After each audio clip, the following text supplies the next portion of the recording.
Hello friends, आपके अपने channel Jaiswal virtual classes में एक बार फिर आपका बहुत बहुत स्वागत है। फ्रेंड्स, आज मैं कक्षा 10 सामाजिक विज्ञान के इकाई 3 लोकतांत्रिक राजनीति अर्थात नागरिक शास्त्र के अंतर्गत अध्याय 1 सत्ता की साझेदारी पार्ट 3 नामक वीडियो के साथ आपके बीच में फिर से उपस्थित हुआ हूँ। इसके पहले फ्रेंड्स, सत्ता के साझेदारी से हमारे 2 वीडियोज आ चुके हैं, सत्ता के साझेदारी पार्ट 1 और सत्ता का साझेदारी पार्ट 2। सत्ता की साझेदारी पार्ट 1 की वीडियो में हम लोगों ने बेल्जियम की सामाजिक संरचना के बारे में जाना, बेल्जियाई मॉडल क्या था शासन का उसके बारे में जाना, अब बेल्जियम मॉडल के क्या परिणाम हुए इसके बारे में जाना। सत्ता की साझेदारी पार्ट 2 के वीडियो में हम लोगों ने श्रीलंका के सामाजिक संरचना को देखा, श्रीलंका के बहुसंख्यकवाद को देखा, बहुसंख्यकवाद के क्या परिणाम हुए इसको देखा, और बेल्जियम का मॉडल जो शासन का था और शासन का श्रीलंकाई मॉडल दोनों का तुलनात्मक अध्ययन किया। तो ये 2 वीडियो सत्ता की साझेदारी के हमारे आ चुके हैं। यदि आपने उसको नहीं देखा तो नीचे डिस्क्रिप्शन में उसकी लिंक दी गई है, आप चाहें तो वहाँ से जाकर के उसको देख सकते हैं। आज की इस वीडियो में फ्रेंड्स हम लोग जानेंगे कि सत्ता की साझेदारी की आवश्यकता क्यों पड़ती है, सत्ता की साझेदारी का युक्तिपरक तर्क और नैतिक तर्क क्या है। तो इन समस्त बिंदुओं पर इस वीडियो में हम लोग चर्चा करने वाले हैं और बहुत सरल ढंग से अच्छे से समझते हुए हम लोग आगे चलेंगे। आप वीडियो में हमारे साथ लास्ट तक बन रहिएगा। और फ्रेंड्स, यदि आपने अभी तक हमारे चैनल को सब्सक्राइब नहीं किया है तो कृपया हमारे चैनल जायसवाल वर्चुअल क्लासेज को सब्सक्राइब और लाइक कर दें। बेल आइकन का बटन जरूर प्रेस कर दीजिएगा, जिससे हमारी आने वाली हर महत्वपूर्ण वीडियोज की नोटिफिकेशन आप तक सबसे पहले पहुँचती रहे। और यदि वीडियो अच्छा लगे फ्रेंड्स तो इसे अपने मित्रों को अधिक से अधिक शेयर कीजिएगा। तो आइए फ्रेंड्स, बिना देरी किए हुए चलते हैं बोर्ड की तरफ और शुरू करते हैं आज का अपना टॉपिक।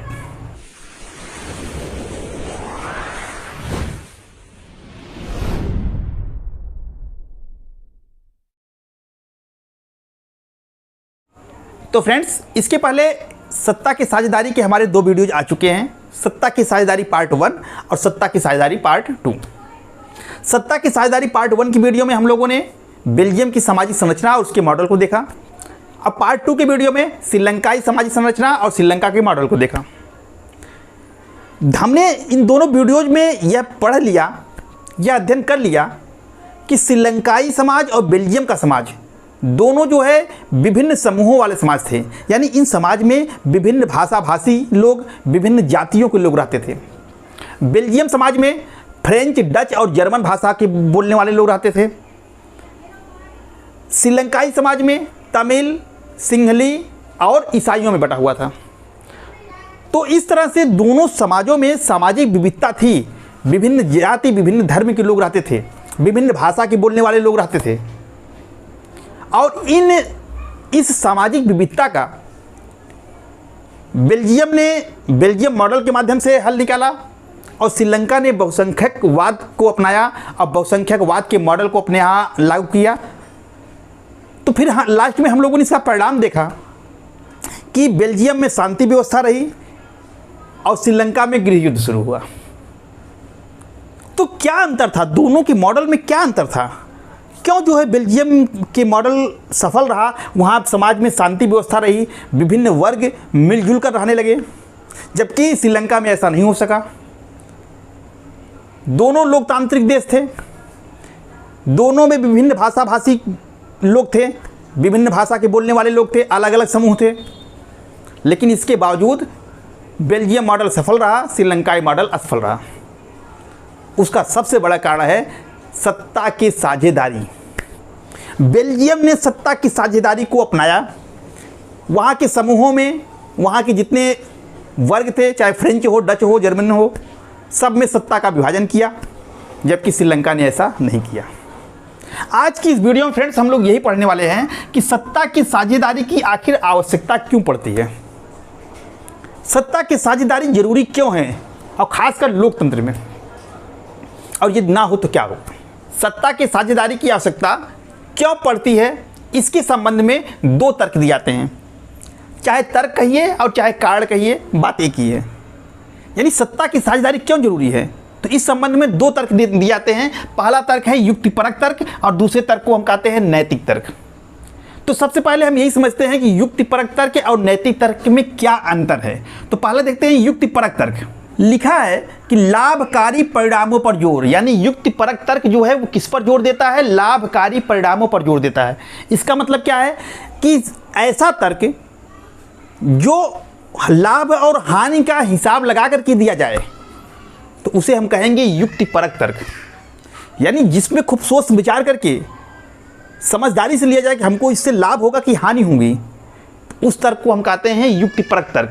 इस तर्क को हम समझदारी भरा तर्क भी कहते हैं, क्योंकि यह बुद्धि को खोल करके एकदम दिमाग से ले आता है कि इस सब सोच विचार के लिए आता है कि इस कार्य को करने से हमको लाभ होगा कि नहीं होगा, सत्ता के साझेदारी से हमको लाभ होगा कि हानि होगा, इसको सोच विचार कर लिया आता है।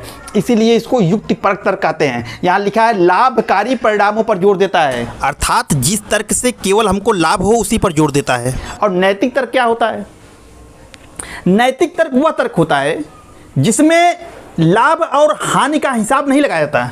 यह सत्ता के बंटवारे के अंतर्भूत महत्व को बताता है। इसका मतलब कि इसमें लाभ हानि को हिसाब लगा करके बुद्धि के अनुसार निर्णय नहीं लिया जाता, बल्कि यह नैतिकता के आधार पर निर्णय लिया जाता है कि नैतिकता क्या कहती है। जैसे मैं एक छोटा सा एग्जाम्पल आपको बता रहा हूँ, उसके बाद आप समझ जाएंगे कि युक्तिपरक तर्क में और नैतिक तर्क में क्या अंतर है। जैसे आपके परिवार में रात में आपके एक पड़ोसी का फ़ोन आपके पापा के पास आता है। पड़ोसी आपके शर्मा जी हैं, वो भी पैसे वाले हैं, संपन्न हैं।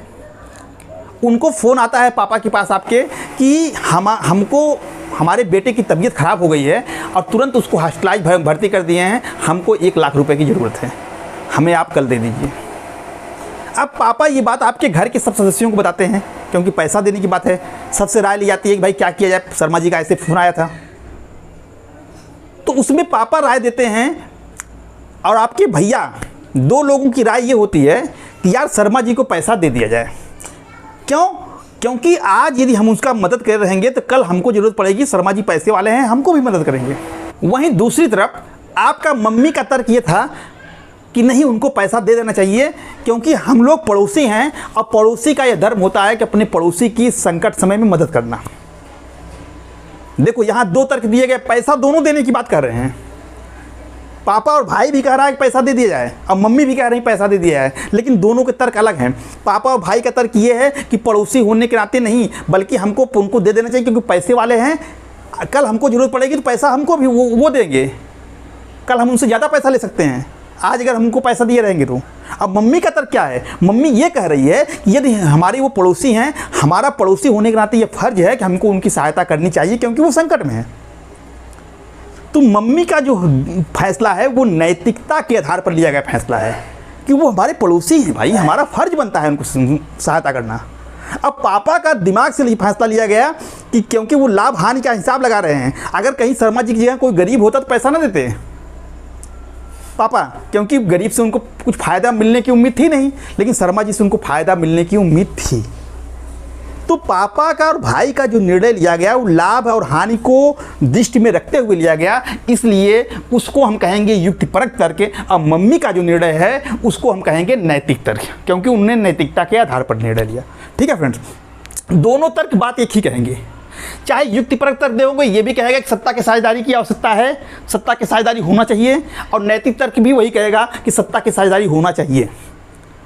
अब उनके तर्क केवल अलग अलग हैं बस। देखिए, तो पहले हम देखते हैं युक्तिपरक तर्क क्या है। तो पहला तर्क ये है कि विभिन्न सामाजिक समूहों के बीच टकराव की आशंका कम।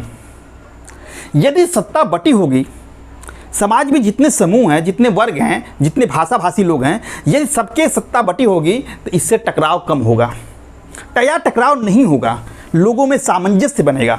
जैसे कि हमने बेल्जियम में देखा, वहाँ सत्ता बांट दी गई तो वहाँ फ्रेंच भाषा, डच भाषा और जर्मन के बीच में सामंजस्य बन गया, भाईचारा बन गया, टकराव नहीं हुआ। और अगर यही सत्ता ना बांटी जाती तो टकराव होता, जैसा हमने श्रीलंका में देखा। तो पहला तर्क यह है कि सत्ता की साझेदारी की आवश्यकता क्यों होती है? इसलिए होती है क्योंकि इससे जो है समाज के विभिन्न समूहों के बीच में टकराव की आशंका कम हो जाती है, टकराव नहीं हो पाता। और जब टकराव नहीं होगा तब क्या होगा? दूसरा कारण, राज्य में शांति व एकता की स्थापना होगी। देश के अंदर शांति बनाए रखने के लिए, देश के लोगों में एकता और भाईचारा बनाए रखने के लिए यह जरूरी है कि सत्ता का बंटवारा समाज के सभी समूहों के में हो, शासन में सबको भाग लेने का अवसर मिले।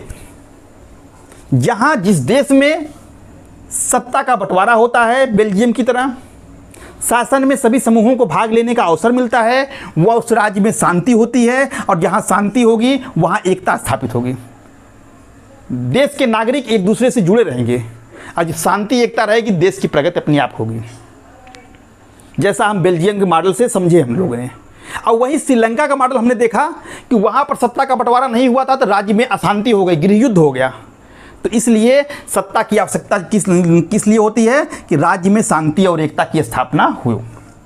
तीसरा है अल्पसंख्यक के हितों की रक्षा। समाज में जो अल्पसंख्यक है, अल्पसंख्यक किसको कहेंगे? जिसकी संख्या समाज में कम है। तो अगर सत्ता का बंटवारा रहेगा तो अल्पसंख्यक भी अपने आप को उस राज्य में सुरक्षित महसूस करेगा, उसको भी लगेगा कि राज्य हमारे लिए कुछ कर रहा है, हमको भी देश के लिए करना चाहिए, उसके मन में भी देश के प्रति प्रेम की भावना पैदा होगी।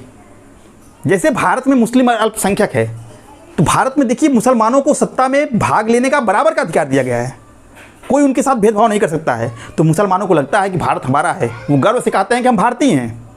अगर ये सत्ता न बटा होता तो भारत से प्रेम करते हैं? नहीं करते। श्रीलंका में तमिल जो है, श्रीलंकाई जो तमिल हैं वो श्रीलंका से क्यों युद्ध कर रहे हैं? श्रीलंका सरकार के खिलाफ क्यों गृह युद्ध कर रहे हैं? अपने सरकार के खिलाफ। इसलिए क्योंकि वहाँ तमिलों के अधिकार नहीं दिया गया, उनके साथ भेदभाव हुआ।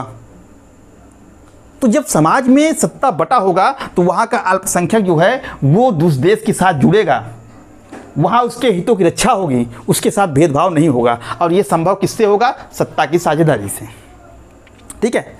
इसी तरह आपने बेल्जियम में देखा ना, बेल्जियम में जर्मन केवल 1% थे लेकिन उनके बीच भी सत्ता बांटी गई तो जर्मन भी खुश थे। अगर बेल्जियम वाले चाहते तो न बांटते, लेकिन उन्होंने कहा नहीं, हम सबको साथ लेकर चलेंगे। तो वहाँ जर्मन के हितों की भी रक्षा की गई। तो जहाँ सत्ता की साझेदारी होगी वहाँ पर अल्पसंख्यकों के हितों की रक्षा होगी, इसलिए सत्ता की साझेदारी आवश्यक है। अगला है राज्य में व सरकार में शांति स्थायित्व होने से देश का अच्छे से विकास संभव। अगर सत्ता की साझेदारी होगी, सत्ता समाज के सब समूहों में बटी होगी तो उससे क्या होगा? राज्य और सरकार जो दोनों होंगे उनमें शांति रहेगी, देश में एकता अखंडता बनी रहेगी और इससे क्या होगा? देश का अच्छे से विकास होगा। आप जानते हैं शांति में ही विकास है। आपके परिवार में अगर शांति है तो आपका परिवार विकास करेगा, लेकिन आपका परिवार यदि पड़ोसियों से लड़ रहा है, झगड़ रहा है, घर में ही महाभारत हो रही है, दोनों भाई हैं, 3 भाई हैं, आपस में ही लड़ रहे हैं, तो परिणाम ये होगा थाना पुलिस मर मुकदमा में सारे पैसे खत्म हो जाएंगे और आपका विकास नहीं हो पाएगा। उसी तरह राज्य में यदि राज्य में जो नागरिक हैं वो आपस में ही लड़ रहे होंगे तो देश के जितने पैसे हैं वो संसाधन जो है इनके दंगे को रोकने में ख़त्म होंगे। एक समूह ने कहीं बस फूंक दिया, कहीं ट्रेन फूंक दिया, तो ट्रेन फूंक दिया तो किसका नुकसान हुआ? राज्य का ही नुकसान हुआ। इससे देश का विकास नहीं होगा। जहाँ शांति होगी वहीं विकास होगा, सीधी सी बात है। तो शांति कब होगी? जब सत्ता की बंटवारा होगी। सत्ता का बंटवारा होने से राज्य में शांति आएगी, सरकार में शांति आएगी, वो अस्थायित्व रहेगा। और जब अस्थायित्व रहेगी, शांति रहेगी तो देश का विकास संभव होगा। तो ये था युक्तिपरक तर्क। अब देखिए नैतिक तर्क क्या कहता है कि सत्ता की साझेदारी क्यों जरूरी है। तो नैतिक तर्क में पहला तर्क है सत्ता की साझेदारी लोकतंत्र की आत्मा है। पहला नैतिक तर्क दिया जा रहा है कि सत्ता की साझेदारी क्यों जरूरी है, क्योंकि सत्ता की साझेदारी ये कह रहे हैं लोकतंत्र का प्राण है। जैसे शरीर में प्राण होता है, प्राण की जो भूमिका होती है, अगर प्राण को शरीर से निकाल दोगे तो क्या शरीर जीवित रहेगा? नहीं रहेगा। उसी तरह से अगर सत्ता की साझेदारी को लोकतंत्र से निकाल दिया जाएगा तो लोकतंत्र वहां खत्म हो जाएगा। इसको लोकतंत्र का प्राण कहते हैं। सत्ता की साझेदारी क्यों कहते हैं? क्योंकि लोकतंत्र जो है क्या है? लोकतंत्र मतलब जनता का शासन। और जब सारी जनता को ये अधिकार होगा, चाहे वो अल्पसंख्यक हो चाहे बहुसंख्यक, अगर उसको सबको शासन प्रक्रिया में भाग लेने का अधिकार होगा, सबके साथ वहाँ समानता का व्यवहार होगा, किसी के साथ भेदभाव नहीं होगा, तभी तो सच्चे अर्थों में वहाँ लोकतंत्र होगी। और नहीं, अगर ऐसा नहीं है तो लोकतंत्र वहाँ होगा? नहीं होगा। ताकि साझेदारी इसलिए जरूरी है क्योंकि लोकतंत्र की यह आत्मा है। यदि ऐसा नहीं होगा तो वहाँ लोकतंत्र कायम नहीं रहेगा। जैसे आपने श्रीलंका में देखा, श्रीलंका में क्या था? लोकतंत्र तो था। वहाँ पर चुनाव हुए, जनता ने चुना, सिंहलियों की सरकार बनी, लेकिन सिंहलियों ने केवल सिंहलियों के हित में काम किया, तमिलों के हित में काम नहीं किया। अब परिणाम ये हुआ कि वहाँ गृहयुद्ध शुरू हो गया। तो क्या ये लोकतंत्र था? वहाँ पर नहीं था। वहाँ पर अल्पसंख्यकों के साथ भेदभाव हो रहा था, इसलिए वहाँ सच्चे अर्थों में लोकतंत्र नहीं था। लोकतंत्र अगर होगा तो वहाँ सत्ता की साझेदारी होगी, क्योंकि सत्ता की साझेदारी जो है वो लोकतंत्र की आत्मा है। ठीक है। दूसरा है, सभी व्यक्ति राज्य के नागरिक होते हैं, इसलिए सबको समानता और गरिमापूर्ण जीवन जीने का अधिकार होना चाहिए। सत्ता की साझेदारी का दूसरा नैतिक तर्क एक आता है, हमारी नैतिकता ये कहती है कि सभी व्यक्ति राज्य के नागरिक हैं, चाहे उनकी संख्या समाज में कम हो और चाहे समाज में ज़्यादा हो, चाहे वो बहुसंख्यक हो चाहे अल्पसंख्यक, लेकिन वो नागरिक है ना। तो नागरिक होने के नाते उसको समानता का अधिकार मिलना चाहिए कि नहीं मिलना चाहिए? उसको गरिमापूर्ण जीवन जीने का अधिकार मिलना चाहिए कि नहीं मिलना चाहिए? मिलना चाहिए। उसके साथ भेदभाव नहीं होना चाहिए। ये हमारी नैतिकता कहती है कि सब व्यक्ति नागरिक हैं, इसलिए सबको समानता मिलनी चाहिए। तो ये इसलिए भी सत्ता की साझेदारी जरूरी है। तीसरा कारण है कि सत्ता का एक ही जगह या एक ही समूह में निहित होना निरंकुशता को बढ़ावा देता है। ये निश्चित है कि अगर सारी शक्तियाँ एक जगह रख दी जाएं तो वो व्यक्ति निरंकुश हो सकता है, लेकिन अगर शक्तियाँ बटी हुई होंगी तो वो निरंकुश नहीं होगा। पहले के राजा महाराजा निरंकुश क्यों होते थे? क्योंकि सारी शक्ति एक व्यक्ति में होती थी। वो राजा ही पूरे राज्य का मालिक होता था, वही कानून बनाता था, वही कानून तोड़ने वाले को दंड देता था, वही कानून को लागू करता था। तो सारी शक्तियाँ उसके पास थी। इसीलिए देखिए, पहले के राजा जो है निरंकुश होते थे, तानाशाह होते थे, जनता पर अत्याचार करते थे। तो ये क्या सिखाता है? यही सिखाता है कि यदि सारी शक्ति एक जगह होगी या किसी एक समूह में होगी तो वो निरंकुश हो जाएगा। इसलिए सत्ता की साझेदारी की तर्क ये है कि शक्तियाँ जो है बटी होनी चाहिए, एक जगह नहीं होनी चाहिए। शक्ति यदि बटी होगी, सत्ता जो है बटी होगी समूहों में, तो निरंकुशता का भय कम होगा। वही कह रहा है कि सत्ता का एक ही जगह या एक ही समूह में निहित होना निरंकुशता को बढ़ावा देता है। इसलिए भी नैतिक आधार पर यह तर्क दिया जाता है कि सत्ता की साझेदारी आवश्यक है। और चौथा क्या है कि एक वैध सरकार वह होती है जहां भागीदारी के माध्यम से नागरिक शासन से जुड़ते हैं। वैध सरकार हम किसे कहेंगे? ऐसी सरकार जिसको सभी समूहों का समर्थन प्राप्त हो। समाज में जितनी जातियां रह रही, सभी लोग अगर उसको समर्थन दे रहे हैं, उस सरकार को अपना मान रहे हैं, तो वो सरकार वैध सरकार होगी। और यह कब होगा? जब सत्ता बटी होगी, जब हर व्यक्ति को शासन प्रक्रिया में भाग लेने का अधिकार होगा, सबको चुनाव लड़ने का अधिकार होगा, किसी के साथ भेदभाव नहीं होगा, सबको समानता का अधिकार होगा। तो वही लिखा है कि एक वैध सरकार वह होती है जहां भागीदारी के माध्यम से नागरिक शासन व्यवस्था से जुड़ते हैं। जहां सत्ता भी भागीदारी के माध्यम से यदि व्यक्ति शासन से जुड़ता है तो वह सरकार वैध सरकार होती है। इसलिए वैध सरकार की स्थापना करने के लिए भी सत्ता की साझेदारी की आवश्यकता होती है। तो देखिए फ्रेंड्स, यहाँ से प्रश्न कैसे होगा, कैसे पूछेगा, आप उसको देख लीजिए। यहाँ से प्रश्न आपसे कई तरीके से पूछ सकता है। जैसे पूछ लेगा कि सत्ता की साझेदारी की आवश्यकता क्या है, बताइए, विस्तार में बताइए। तो अगर सत्ता की साझेदारी की आवश्यकता क्या है, इसमें ये नहीं पूछ रहा है कि युक्तिपरक तर्क बताइए, नैतिक परक तर्क बताइए, तो आप ये काम कर सकते हैं। पहला हेडिंग, दूसरा, तीसरा, चौथा, इसको पाँचवां, छठवां, सातवां, आठवां, चारों मतलब अलग अलग लिखने की जरूरत नहीं है। तब आप आठों जो है कारण जो है वो साथ में लिख सकते हैं, क्योंकि सिर्फ यही पूछा है कि सत्ता के साझेदारी की आवश्यकता क्या होगी, तो सब बता रहे हैं। ये कारण भी जो नैतिक तर्क हैं ये भी सत्ता के साझेदारी की आवश्यकता बता रहे हैं, और जो युक्तिपरक तर्क हैं ये भी सत्ता के साझेदारी की आवश्यकता को बता रहे हैं। अगर ये प्रश्न ये पूछता है कि सत्ता के साझेदारी की आवश्यकता क्या है, क्यों सत्ता की साझेदारी जरूरी है, विस्तार समझाइए, तो आप 1 2 3 4 5 6 7 8 करके लिख सकते हो। तो वहाँ अलग अलग लिखने की जरूरत नहीं है। जब आपसे ये पूछे कि सत्ता की साझेदारी की आवश्यकता क्या है, इसके पक्ष में यानी इसके युक्तिपरक तर्क और नैतिक तर्क दोनों को बताइए, तब आप एक तरफ युक्तिपरक तर्क लिखेंगे और दूसरे तरफ जो है नैतिक तर्क लिखेंगे। ठीक है। या आपसे ये भी पूछ सकता है कि सत्ता की साझेदारी के युक्तिपरक तर्क बताइए, केवल युक्तिपरक पूछेगा, नैतिक नहीं पूछेगा, तो आपको केवल युक्तिपरक तर्क देना है, नैतिक तर्क देने की जरूरत नहीं है। अगर आपसे ये पूछे कि सत्ता के साझेदारी के नैतिक तर्क को बताइए, तो फिर नैतिक देना है, युक्तिपरक नहीं देना है। तो जैसा पूछे आपको उसी अकॉर्डिंग आपको अपना आंसर लिखना है, आपको सबको समझा दिया गया। या एक प्रश्न और पूछता है, परीक्षाओं में पूछा गया है कि भारतीय संदर्भ में सत्ता के साझेदारी का उदाहरण देते हुए इसके युक्तिपरक तर्क और नैतिक तर्क को बताइए। यानी भारतीय संदर्भ में, भारत में जानते हैं आप लोकतंत्र है, भारत में सत्ता बटी हुई है, विभिन्न समूहों में सबको समानता मिली हुई है, तो अगर आपसे पूछ रहा है कि भारतीय संदर्भ में सत्ता के साझेदारी का उदाहरण देते हुए युक्तिपरक तर्क और नैतिकपरक तर्क को समझाइए, तो आपको घबराने की जरूरत नहीं, बात वही कह रहा है। तो आप लिखेंगे कि भारत एक लोकतांत्रिक देश है, भारत में सत्ता की साझेदारी है, यहाँ विभिन्न समूहों में सत्ता बटी हुई है, इसका युक्तिपरक कारण निम्न है और नैतिक कारण निम्न है। तो एक तरफ जो है युक्तिपरक का तर्क लिखिए, दूसरी तरफ नैतिक तर्क लिखिए। अब हेडिंग यही रहेगी। अब उदाहरण क्या दे रहा है आपको कि विभिन्न सामाजिक समूहों के बीच टकराव के संज्ञा कम। तो ये आप यहाँ लिखेंगे कि भारत में सत्ता की साझेदारी इसलिए की गई है ताकि विभिन्न सामाजिक समूहों के बीच टकराव की आशंका कम हो। सत्ता के साझेदारी करने से विभिन्न सामाजिक समूहों में टकराव कम होता है, झगड़ा कम होता है, इसलिए भारत में सत्ता की साझेदारी की गई है। राज्य में शांति व एकता की स्थापना, भारत में विभिन्न जाति के समूह के लोग रहते हैं, उनके बीच शांति और एकता बनी रहे, इसलिए सत्ता की साझेदारी भारत में की गई है। अल्पसंख्यकों के हितों की रक्षा के लिए भारत में सत्ता की साझेदारी की गई है। इसी तरह से राज्य व सरकार में शांति व स्थायित्व होने के लिए और देश के विकास के लिए भारत में सत्ता की साझेदारी की गई है।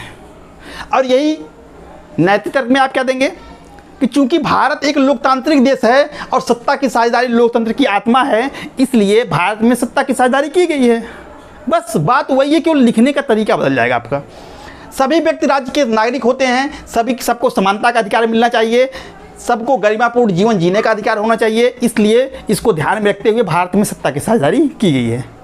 इसी तरह से आप सबको लिख देंगे। ठीक है फ्रेंड्स, तो क्वेश्चन किसी भी तरह से घुमाए, आप क्वेश्चन को इत्मीनान से पढ़िए, इसके बाद उसका उत्तर दीजिए। तो फ्रेंड्स आगे बढ़ते हैं और देखते हैं एक छोटा सा टॉपिक कि सत्ता के युक्तिपरक तर्क में और नैतिक तर्क में क्या अंतर है। तो फ्रेंड्स युक्तिपरक तर्क और नैतिक परक तर्क में पहला अंतर तो वही जो मैंने बताया आपको। यहाँ देखिए लिखा गया है युक्तिपरक तर्क या कारण और नैतिक परक तर्क या कारण।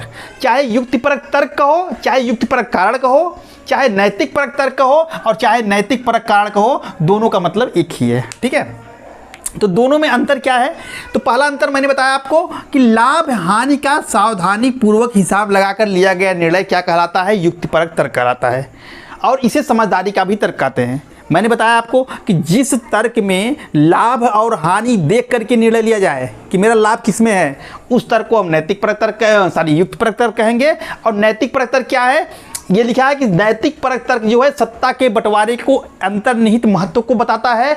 इसमें बुद्धि के हिसाब से लाभ हानि का हिसाब लगाकर फैसला नहीं किया जाता, बल्कि नैतिकता के आधार पर फैसला लिया जाता है। ठीक है फ्रेंड्स, तो आपको ये दोनों तो बहुत विशेष रूप से देख लीजिएगा, क्योंकि इसकी परिभाषा पूछ सकता है कि युक्तिपरक तर्क किसे कहते हैं या नैतिक परक तर्क किसे कहते हैं। एक लाइन में अति लघुत्तरीय क्वेश्चन में पूछ सकता है इसको, तो आप इसको अच्छे से देख रहिएगा। और इसे ऐसे पूछ सकता है कि किस तर्क को समझदारी का तर्क कहते हैं, तो उत्तर होगा युक्तिपरक तर्क को हम समझदारी का तर्क कहते हैं। कौन सा तर्क है जो नैतिकता के आधार पर फैसला लेता है, जिसमें लाभ हानि का हिसाब नहीं लगाया जाता, तो वो होगा नैतिक परक तर्क में। इसमें लाभ हानि के हिसाब से फैसला नहीं लिया जाता, बल्कि नैतिकता के आधार पर फैसला लिया जाता है। ठीक है फ्रेंड्स, अगला अंतर क्या है दोनों में कि यह जो है कारण जो है यानी युक्तिपरक कारण जो है वो सामाजिक समूहों के बीच टकराव को कम करता है, और नैतिक परक जो कारण होता है इसे लोकतंत्र की आत्मा समझाता है। मैंने बताया कि नैतिक परक कारक जो है सत्ता के साझेदारी का जो नैतिक परक कारण है इसे लोकतंत्र की आत्मा समझा जाता है। ठीक है, अगला है भारत में अल्पसंख्यकों और महिलाओं के लिए नौकरियों तथा निर्वाचन क्षेत्रों में आरक्षण। यह जो है युक्तिपरक कारण है, और भारत के सभी नागरिकों को समान रूप से समानता का अधिकार और सत्ता का विकेंद्रीकरण जो है वो नैतिक परक कारण है। आपसे छोटे क्वेश्चनों में भी पूछ सकता है, अंतर पूछे तो ये लिख दीजिएगा तीनों ऐसे ही। और अगर ये पूछ ले कि युक्तिपरक कारण का एक उदाहरण बताइए भारत में युक्तिपरक कारण का एक उदाहरण, तो आप इस तीसरे पॉइंट को लिख दीजिएगा। भारत में जो है अल्पसंख्यकों को और महिलाओं को सरकारी नौकरियों में, निर्वाचन क्षेत्रों में आरक्षण दिया गया है ताकि इनका विकास हो सके, ये भी आगे बढ़ सके। आप देखते हो महिलाओं को नौकरियों में आरक्षण मिलता है। प्रधानी का जो इलेक्शन होता है गांव में आपके, आप देखोगे कहेंगे ये प्रधानी की सीट कैसी है, महिला सीट है। महिला सीट मतलब वहाँ से कोई महिला ही खड़ी होगी। इसी तरह से जब अल्पसंख्यकों को और महिलाओं को जो भारत में आरक्षण दिया गया है, यह युक्तिपरक तर्क है। इसका कारण यह है कि इससे जो है इन वर्गों का विकास होगा, सबका आगे बढ़ने का अवसर मिलेगा। और नैतिक परख तर्क का उदाहरण क्या है भारत में? तो भारत में जो सभी नागरिकों को मौलिक अधिकार मिले हुए हैं, जो समानता का अधिकार मिला हुआ है, यह जो है नैतिक परख तर्क का उदाहरण है। क्योंकि मैंने बताया कि भारत के सभी नागरिक समान होते हैं, इसलिए उनको समानता का अधिकार मिलना चाहिए, उनको गौरवपूर्ण जीवन जीने का अधिकार मिलना चाहिए। अभी पीछे ही बताया मैंने, तो यह अधिकार भारत में मिले हुए हैं, यह नैतिक परख कारण है। भारत में सत्ता का विकेंद्रीकरण है, सत्ता यहाँ बटी हुई है, यह नैतिक परख कारण है। तो नैतिक परख कारण ये है और युक्ति परख कारण ये है। अगर ये अतलग उत्तरी में पूछता है कि भारत में नैतिक परख कारण का एक उदाहरण दीजिए, तो इसको दे दीजिए। युक्ति परख कारण का उदाहरण दे दीजिए, इसको दे दीजिए। अगर पूछे युक्ति परख तर्क किसे कहते हैं, तो ये लिख दीजिएगा, और नैतिक परख तर्क किसे कहते हैं, तो ये लिख दीजिएगा। किस तर्क को समझदारी का तर्क कहते हैं, तो ये उत्तर होगा। किस तर्क का कौन सा तर्क जो है नैतिकता के आधार पर लिया जाता है, तो ये हो जाएगा। और अगर ये पूछ रहा है कि नैतिक परख तर्क और युक्ति परख तर्क में अंतर क्या है, तो ये 3 अंतर लिखा गया है, इसको आप देख लीजिएगा। तो फ्रेंड्स, उम्मीद करता हूँ कि आपको ये समझ में आ गया होगा और वीडियो आपको अच्छी लगी होगी। आपने इस वीडियो में सत्ता के साझेदारी की आवश्यकता और सत्ता के साझेदारी में जो युक्ति परख तर्क है, नैतिक परख तर्क है, इन दोनों में अंतरों को अच्छे से समझ लिया होगा। तो फ्रेंड्स, वीडियो बहुत लंबा ना हो, इसको ध्यान में रखते हुए छोटे छोटे टॉपिक पर वीडियो बनाया जा रहा है। एक एक टॉपिक को आपको अच्छे समझाया जा रहा है, और इसकी जो शेष बचे हुए टॉपिक हैं उसको हम लोग सत्ता की साझेदारी पार्ट 4 की वीडियो में देखेंगे। तो फ्रेंड्स, इसी के साथ आपसे विदा लेते हैं और मिलते हैं आपको नेक्स्ट वीडियो में सत्ता की साझेदारी पार्ट 4 में। तब तक के लिए आपका दिन शुभ हो। धन्यवाद।